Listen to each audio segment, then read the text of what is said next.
Hi, I'm Eliana and I'm 32 years old. I do social media and event planning. I love to cook. I am very type A when it comes to my cooking. I love to follow everything from start to finish with the recipes. My relationship with my boyfriend, we have such a dynamic. He's very shy and very reserved, and I'm very outgoing. But with the kitchen, no, that's his space. He is a chef and a restaurant owner. It's funny how we got together because cooking was my thing.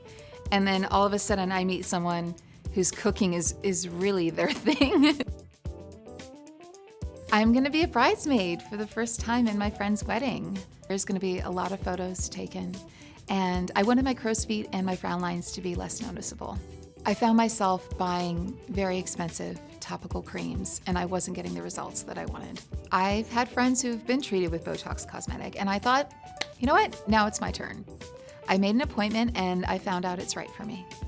I wanted to know what to expect, and my doctor took the time to explain the treatment procedure as well as any possible side effects. So that made me feel comfortable. I started to notice my frown lines soften at about day 7. And it's been 30 days since my treatment, and I'm happy, very happy with my results.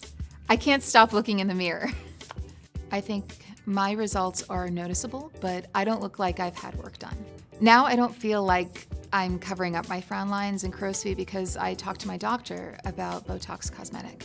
I didn't do this for anybody else, and I did this for me. And when I look in the mirror, I still see myself. It works. I know that millions of people have experienced Botox cosmetic, but I had to see for myself. I'm so glad I did it. It was important to me that I could still make expressions and I can still frown and look surprised. Yes, I'd get treated again. For me, it was the right decision.